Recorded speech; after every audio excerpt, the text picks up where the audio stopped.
యూదుల పస్కా పండుగ సమీపింపగా యేసు యెరూషలేమునకు వచ్చాడండి. పస్కా పండుగ రానే ఉన్నది. పస్కా పండుగ అంటే గుడ్ ఫ్రైడే. పస్కా పండుగ రానే ఉన్నది కాబట్టి పస్కా పండుగ రాని ఉండగా యేసుక్రీస్తు ప్రభుల వారు యెరూషలేముకు వస్తూ ఉన్నారు. యెరూషలేముకు వస్తూ ఉన్నారు. ఒక పాట ఉంది, హృదయమే నీ ఆలయం క్రీస్తు, నీ నామమే నా గానం. హృదయమే నీ ఆలయం క్రీస్తు, నీ నామమే నా గానం. ఎందుకంటే హృదయం అనేది దేవునికి ఆలయం. కానీ మన హృదయం మరి దేవుడు ఉన్నాడో లేదో మనకు తెలియదు. ఎందుకంటే మనలో ఆయన ఉండాలి అంటే పరిశుద్ధత కావాలి. ఆయన ఉండాలి అంటే శుద్ధంగా ఉండాలి, హృదయశుద్ధి కావాలి. ఆయన మనలో నివాసం చేయాలి అంటే మనలో కల్మషం ఉండకూడదు. కాబట్టి ఆయన యొక్క ఉన్నతమైనటువంటి ఆశయం చాలా గొప్పది. అందుకే ఆయన ఒక మాట అంటాడు పేతురు పత్రికలో. ఏమంటాడంటే చాలా స్పష్టంగా మాట్లాడతాడు. పేతురు పత్రిక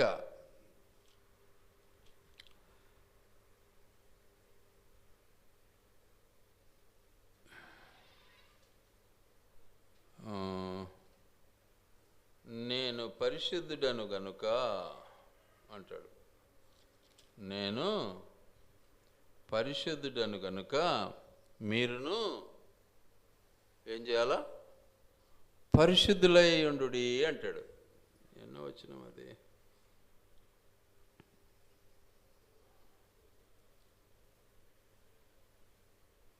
ఒక్కోసారి తొందరగా జ్ఞాపకం రాసుడు. చాలా స్పష్టంగా ఉంది చూడండి. 13వ వచనం, కాబట్టి మీ మనస్సు అను నడుము కట్టుకొని నిబ్బరమైన బుద్ధి గలవారై యేసుక్రీస్తు ప్రత్యక్షమైనప్పుడు మీకు తేబడు కృప విషయమై సంపూర్ణ నిరీక్షణ కలిగి ఉండుడి.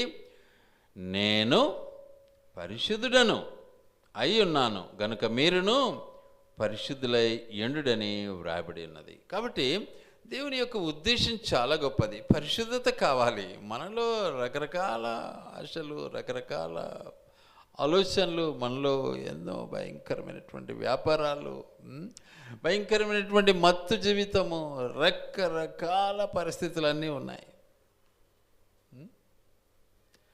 మనలో ఎద్దులుంటాయి, గొర్రెలుంటాయి, మేకలుంటాయి, పొట్టేళ్ళుంటాయి, పిల్లులుంటాయి, ఎలకలుంటాయి, నక్కలుంటాయి, అన్నీ ఉంటాయి మనలో కదా, లేవా? అన్నీ ఉన్నాయండి. వాటిని అన్నిటి పారద్రోలాలి అంటే యేసయ్య రావాల్సిందే. ఆయన చేసిన మేలు మరవలేనిది. వాటిని పారద్రోలడానికి ఎవరి చేత కాలే ఎక్సెప్ట్ జీసస్. యేసు ప్రభు ఒక్కనితోనే సాధ్యం అది. కాబట్టి యేసు ప్రభు మన మధ్యకు రావాలని ఇష్టపడ్డాడు. దేవాలయానికి వచ్చాడు, మన దగ్గరికి వచ్చాడు. ఎలా వచ్చాడు చూద్దాం ఒకసారి. యోహాను సువార్త 1వ అధ్యాయం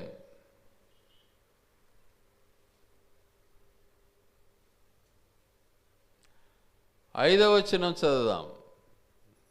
ఆ వెలుగు చీకటిలో ప్రకాశించుచున్నది, కానీ చీకటి దానిని చూసారా? మన పక్కకు వచ్చాడు, మన దగ్గరికి వచ్చాడు, మనతో మాట్లాడుతున్నాడు, మనల్ని సంధిస్తూ ఉన్నాడు. కానీ మనం లెక్క చేయలే. మన బ్రతుక లాంటిది అనుకుంటే బాధలేస్తుంది. బైబిల్ పట్టుకొనే ఉంటాము, ప్రార్థనలు చేస్తూనే ఉంటాము,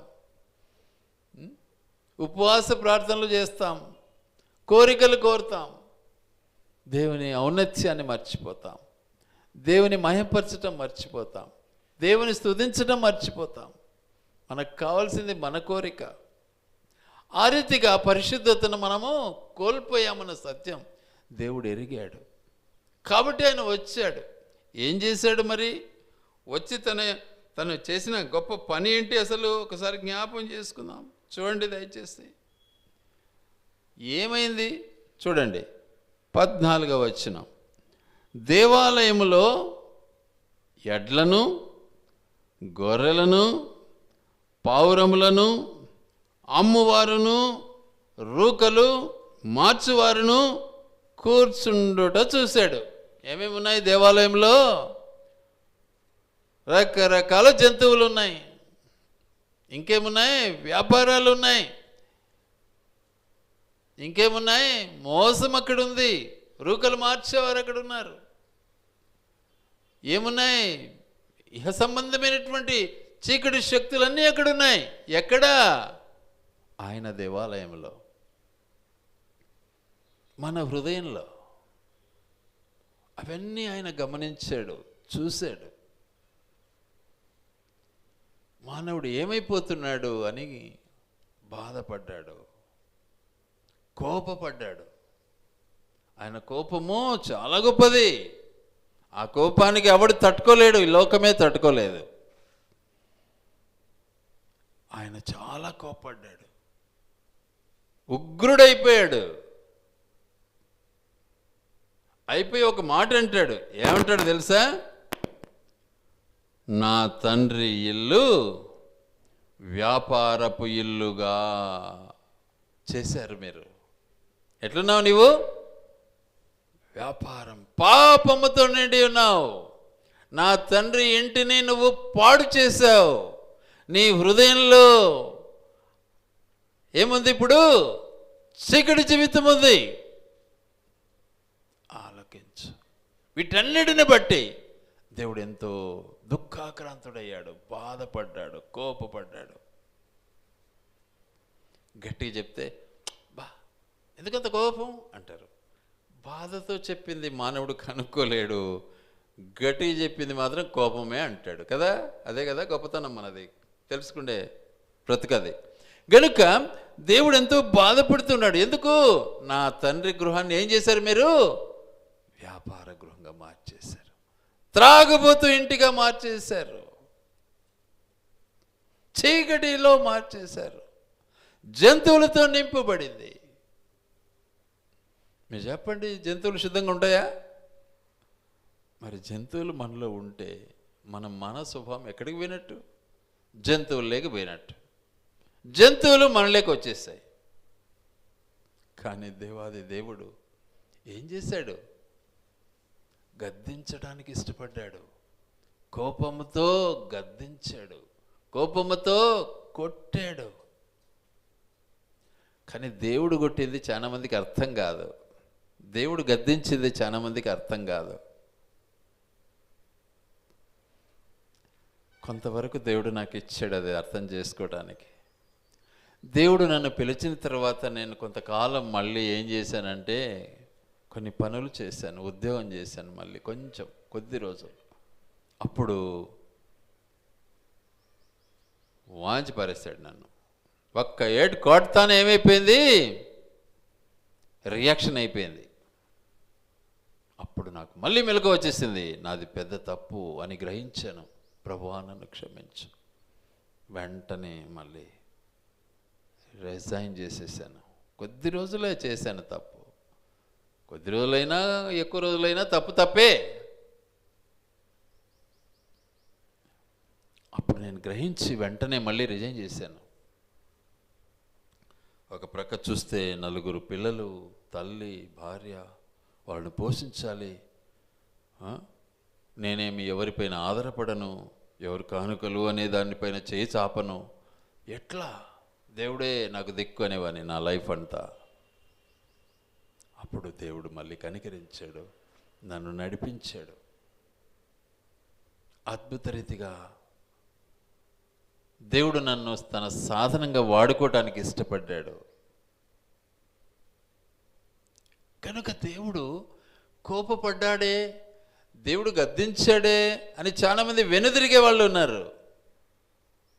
నో, ఆయన గద్దింపు మనకెంతో ఆశీర్వాదకరం. ఆయన కొడితే మనకెంతో ఆశీర్వాదకరం. నిన్ను ఆశీర్వదించాలనే ఒక ఏట వేసాడు, నిన్ను ఆశీర్వదించాలనే నిన్ను గద్దించాడు, నిన్ను ప్రేమించాడు కాబట్టి గద్దించాడు. అది మానవుడు గ్రహించటంలే. ఈ మందిరం కాబట్టి ఇంకొక మందిరం, ఇంకొక మందిరం కాబట్టి ఇంకొక మందిరం అనుకుంటూ ఉంటారు. అది మన పరిశుద్ధత. ఆ పరిశుద్ధతలో మానవుడు ఏమైపోతున్నాడు? చీకటి జీవితంలో పతనమైపోతూ ఉన్నాడు. ఆ పరిశుద్ధతను కోల్పోతూ ఉన్నాడు. నన్ను గద్దించాడు అనే భావనతో మానవుడు కోల్పోతున్నాడు. కాబట్టి మనలో ఉన్నటువంటి ఏమేమి ఉన్నాయంట? ఎడ్లు ఉన్నాయంట, గొర్రెలు ఉన్నాయంట, పావురాలు అమ్మేవాళ్ళు ఉన్నారంట, రూకలు మార్చేవాళ్ళు ఉన్నారంట, రకరకాల వ్యాపారాలన్నీ సాగిపోతున్నాయి మనలో. ఇడిట్లా వాడట్లా, వాడెట్లా ఇడిట్లా. అబ్బా, ఎన్ని మాటలు మనలో. ఏమన్నా దేవుని జ్ఞాపం చేసుకుందామనే తలపు మనకు వస్తుందే? ఆలోచించండి ఒకసారి. దేవుని యొక్క ఉద్దేశం చాలా గొప్పది. కాబట్టి మనము గ్రహించాలి, దేవుడు మన కోసమే వచ్చాడు. ఆయన ఇంకా ఫైనల్గా చెప్పి చెప్పి చెప్పి సాలైపోయింది, ఇంకా వచ్చేసాడు యెరూషలేముకు. మన హృదయంలోనికి రావాలని ఇష్టపడ్డాడు. ఎలాంటి దేవుడు! ఆయనకు ఎంత కోపం వచ్చింది చూడండి. దయచేసి ఇర్మియా గ్రంథం 10వ అధ్యాయం 10వ వచనం.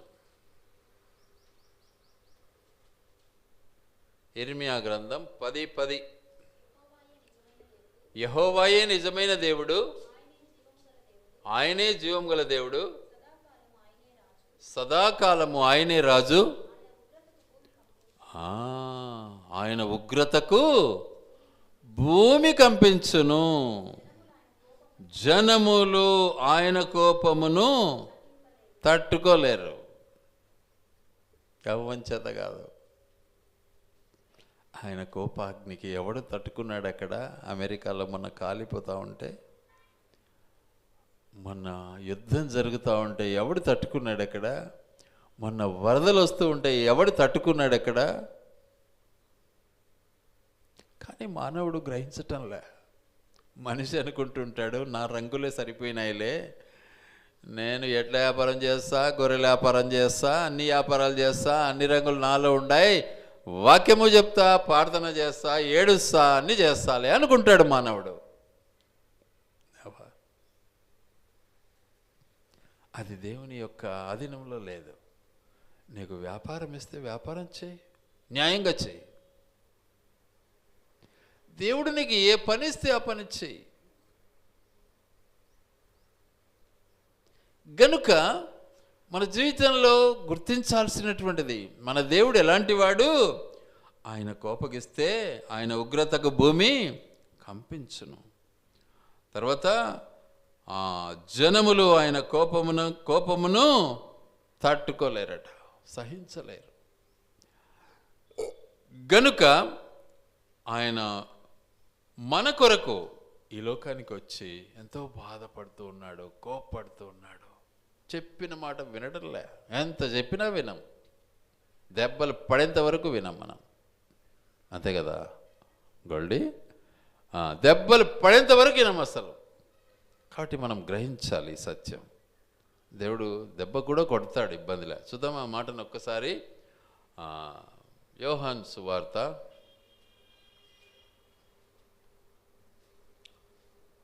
ఏం చేశాడో చూద్దాం ఒకసారి. యోహాను సువార్త 2వ అధ్యాయం 15వ వచనం చదువుకున్నాం.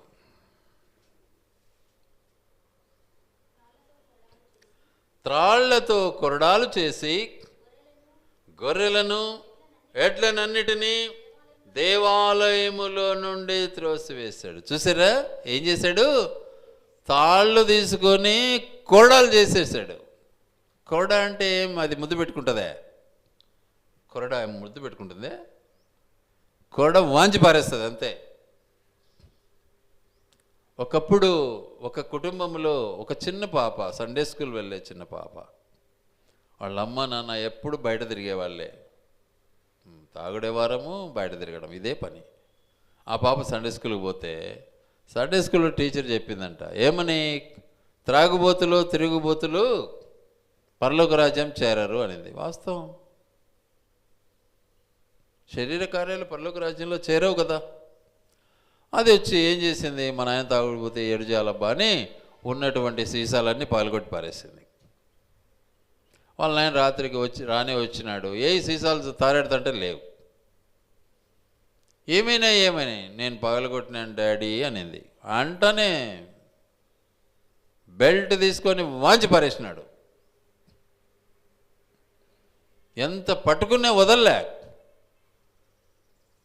మెడగరుచుకునే ఇడిచిపెట్టి కట్ పారేసినాడు. ఏమైంది? బేట్లు తోలంతా లేచిపోయింది. అట్లే చిన్న పాప శోధన తప్పి పడిపోయింది. ఈడు మత్తులో పోయి పడిపోయినాడు. ఇంకా వాళ్ళ అమ్మ వచ్చింది తిరిగి రాత్రికి వచ్చి చూస్తే వస్తానే టీవీ ఆన్ చేసిందంట. ఏడుంది టీవీ? పగలగొట్టి పారేసింది. ఈ తిరుగుబోతుకి ఎందుకు ఈ టీవీ అని ఆఫ్ అయింది. మళ్ళీ అటు చూస్తే రక్త మరకలు కనపడ్డాయి. ఏమైందని చూస్తే పాప స్పృహ తప్పి పడిపోయింది. ఇంకా లోపలికి పోయి చూస్తే భర్త స్పృహలో లేడు. బిందెతో నీళ్ళు తీసుకుపోయి పోసిందంట వాళ్ళ భర్త మీద. అప్పుడు లేచినాడు. ఏం చేసినావు? ఏమైంది? పాప చూడు ఏమైందో. వయమ్మా నేనే కొట్టుకున్నాను నా బిడ్డను అని వచ్చి ఏడుస్తున్నాడు.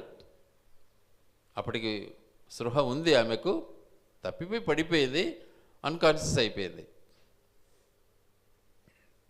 అప్పుడు వెంటనే ఆ టైంలో కారులో ఎక్కించుకొని డాక్టర్ దగ్గర తీసుకెళ్తే డాక్టర్ అన్నాడు, ఎక్కడ యాక్సిడెంట్ అయింది? ఏమైంది? కేసు పెట్టినారా అంటున్నాడు. యాక్సిడెంట్ ఏడైంది? వాళ్ళ ఆయన అంటున్నాడు, అయ్యా నేనే కొట్టినాను నా బిడ్డను. ఇట్లా నువ్వేం మనిషివయ్యా? నువ్వు మనిషివేనా జంతువువా? ఇట్లా కొడతారా బిడ్డను అనే వరకు ఏడుస్తున్నాడు. ఏడిసి ఏం ప్రయోజనం? ఇప్పుడు నేనేం చేయలేను, ఎక్కడికైనా తీసుకెళ్ళన్నాడు. ఎక్కడికి తీసుకుపోయినా బాగుపడదు, ఖచ్చితంగా చనిపోతుంది అన్నాడు. అంతే. ఏం చేస్తారు? ఇంటికి తెచ్చుకున్నారు. కొంచెం స్పృహ ఉంది. ఆ స్పృహలో కళ్ళు తెరిచి అమ్మా నా ఫ్రాక్ ఏది? నేను ముందు వేసుకున్న ఫ్రాక్ ఏది? నేను సండే స్కూల్ పోయినప్పుడు వేసుకున్న ఫ్రాక్ ఏది అని. ఉందిలేమ్మా అంటే అది తేట్లా అన్నాడు. అది తెస్తానే పట్టుకొని యేసు ప్రభువును కొరడాలతో కొట్టినప్పుడు ప్రజలు సైనికులు ఆయన గౌన్ను తీసుకొని చీట్లు వేసి పంచుకున్నారు కదా, నా గౌన్ ఎవరు తీసుకుంటారమ్మా అనింది చంటి బిడ్డ. అప్పుడు తల్లి తండ్రి ఇద్దరు గల్లున ఏడ్చారు. ఇప్పుడన్నా చెప్పండి, ఇక తిరుగుడు తాగుడు మానుకుంటారా లేదా? మీరు మానుకొని ప్రభువుని అంగీకరించండి అనింది. ఆ టైంలో వెంటనే ఇద్దరు పట్టుకొని ఏడ్చి, ఇంక నేను ఈ పని చేయను, నేను తిరగను, నేను తాగను అని ఇద్దరు ఒప్పుకున్నారు. వాళ్ళమ్మ తిరిగిపోతూ వాళ్ళని త్రాగుబోతూ ఒప్పుకున్నారు, ప్రభువుని అంగీకరించినారు, వాళ్ళు యాక్సెప్ట్ చేసినారు. వెంటనే ప్రాణం ఇడిచింది పాప. కొరడా దెబ్బలు అలా ఉంటాయి. ఒక్కొక్కసారి అలాంటి కొరడా దెబ్బలు మనకు పడతాయి. స్పృహ ఉంటుంది. కొరడా దెబ్బలు పడినప్పుడు ప్రభువుని అంగీకరించాలి మనం. అప్పుడు మన దేవుడు కనికరిస్తాడు, మన దేవుడు దయ చూపిస్తాడు, దయావాత్సల్యం కలిగిన వాడు.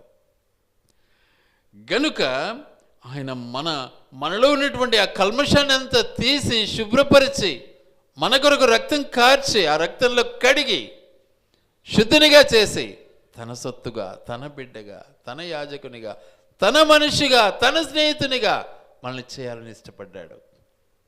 అలాంటి దేవుని నువ్వు ఆరాధించవా? ఒకసారి ఆలోచించు. అట్టి దేవుని ఎలా నువ్వు మర్చిపోతావు? జ్ఞాపకం చేసుకో ఒకసారి. కాబట్టి ప్రభునందు మన జీవితాలను సరిచేసుకోవాలి. దేవుడు మన కొరకు వచ్చాడు. తాళ్ళు తాళ్లను కొరడాలుగా తయారు చేసి అన్నిటినీ తరిమేసి, రూకలు మార్చేవారిని తరిమేసి కొట్టి, బల్లాలని పడగొట్టి, కొన్ని బల్లాలు పెట్టుకుంటాం మనం, నాకంటే ఏంది గొప్ప అన్నట్టు, వాడుండాడు ఈడుండాడు నా కథ చూడని, అవన్నీ తీసి పారేశాడు దేవుడు. నా తండ్రి ఇల్లు ఎలాంటి ఇల్లు? పరిశుద్ధమైన ఇల్లు. ఈ హృదయం నీకు ఇచ్చింది నేను, కాబట్టి నీ హృదయం నాకు కావాలి. అట్టి హృదయంలో నీవు ఆ కల్మషం అంతా ఎందుకు పెట్టుకుంటావు? కాబట్టి దేవుడు వచ్చాడు. అలాంటి పాపము నుంచి మనల్ని విడిపించడానికి యేసుక్రీస్తు ప్రభుల వారు వచ్చారు. ఆయన యొక్క అమూల్యమైనటువంటి ఉద్దేశాన్ని మన పట్ల నెరవేర్చడానికి ఈ లోకానికి వచ్చాడు. వచ్చి నిన్ను నన్ను దర్శించాడు. నీ కొరకు నా కొరకు రక్తం కార్చాడు. మన హృదయాలను తట్టాడు. మన మనస్సును ఎరిగినటువంటి మన దేవుడు మనలో ఉన్న జంతువులను, వ్యాపారాన్ని, చీకటిని, పాపాన్ని తీసివేయటానికి వచ్చాడు. నమ్మేవా? నమ్మితే మరి దేవుని ఆరాధించవా? దేవుని స్తుతించవా? నీ దేవుడు స్తుతిపాత్రుడు కాడా? నీ కొరకు ఇంకొకరు ఎవరైనా ఉన్నారా నిన్ను శుభ్రం చేయటానికి? యేసుప్రభు ఒక్కడే నిన్ను శుభ్రం చేస్తూ ఉన్నాడు. ఆయన బాధపడుతూ ఉన్నాడు. ఇంకేమంటున్నాడు ఆయన?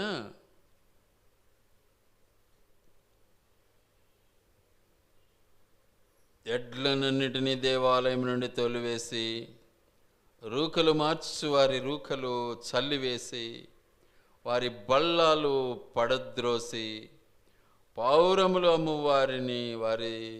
వారితో వీటిని ఇక్కడి నుండి తీసుకొని పొండని నా తండ్రి ఇల్లు పొండి, నా తండ్రి ఇల్లు వ్యాపారపుటిల్లుగా చేయకూడని చెప్పాను. కాబట్టి ఇది నా ఇల్లు, ఇది సైతాన్ ఇల్లు కాదు, ఇది నా ఇల్లు. మానవుని తయారు చేసింది ఆయనే, మానవునికి హృదయం ఇచ్చింది ఆయనే, మానవునికి మనస్సునిచ్చింది ఆయనే, మానవునికి ప్రాణం పోసింది ఆయనే, మానవుని కొరకు ప్రాణం పెట్టింది ఆయనే. మరి ఆయన్ని ఆరాధించవా? ఒకసారి ఆలోచించుకో.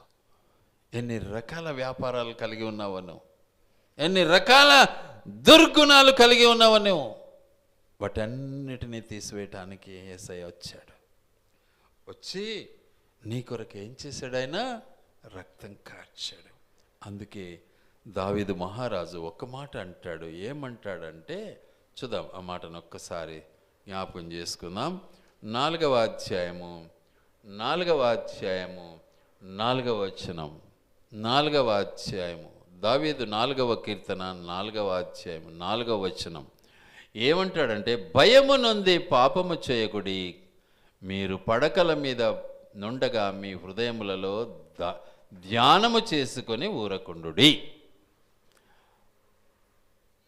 ఎంత చక్కగా మాట్లాడుతున్నాడు. భయము నొంది పాపము చేయకుడి. దేవునికి భయపడు. నువ్వు లోకానికి భయపడుతున్నావు, రౌడీకి భయపడతావు, జంతువుకు భయపడతావు, కానీ దేవునికి భయపడవా? కాబట్టి దేవునికి భయపడు. భయమునంది పాపం చేయకు. ఎంత చక్కగా మాట్లాడుతున్నాడు దేవుడు. దేవునికి భయపడు. భయపడి దేవుని జ్ఞాపం చేసుకో. తండ్రి నన్ను క్షమించని నువ్వు అడిగినట్లయితే క్షమించే అర్హత కలిగినటువంటి వాడు. కారణం నీ కొరకు నా కొరకు ఆయన ప్రాణం పెట్టడానికి వచ్చిన దేవుడు. ప్రాణం ఇచ్చాడు, రక్తం కార్చాడు, ఆ సిలువకు అప్పగించుకున్నాడు. కారణం నీలో ఉన్న జంతువులను, నీలో ఉన్న దుష్క్రియలన్నిటినీ తీసి పారవేయటానికి. నీవు నమ్మేవా? నీవు శుభ్రమయ్యావు. నీవు అంగీకరించావా? పరిశుభ్రమయ్యావు. ఒప్పుకున్నావా? క్షమించబడ్డావు. మరి దేవుని ఆరాధించవా? క్షమించే అర్హత ఈ లోకంలో ఎవరికి ఉంది? Accept Jesus. ఆయనకు తప్ప వేరే ఎవరికి లేదు. ఎందుకంటే ఆయనలో ఏ పాపం లేదు, ఆయనకు అర్హత ఉంది. ఎవడైనా పాపం చేసినట్లయితే అవతలని ఎలా క్షమిస్తాడు? పాపమును తీసివేసిన తర్వాత క్షమించే అర్హత నీకుంది. కాబట్టి దేవుడు ఇష్టపడినటువంటి వాడై దేవుడు మన మధ్యకు వచ్చాడు. అట్టి ఆ దేవుని ఎలా తృణీకరిస్తావు? నీ కొరకు వచ్చాడు.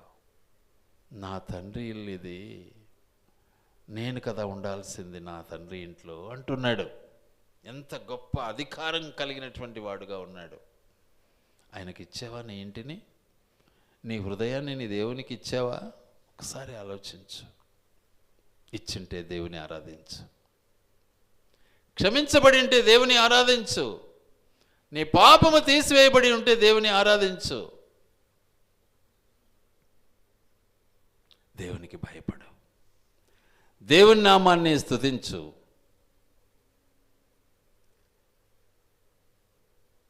అందుకే అంటాడు, మీ హృదయములలో ధ్యానము చేసుకొని నిమ్మలంగా ఉండు అంటాడు. సమాధానంగా ఉండు, సంతోషంగా ఉండు. ఆయన ఆరాధించు. ఆరాధిద్దామా? ఆరాధించడం నేర్చుకుందాం.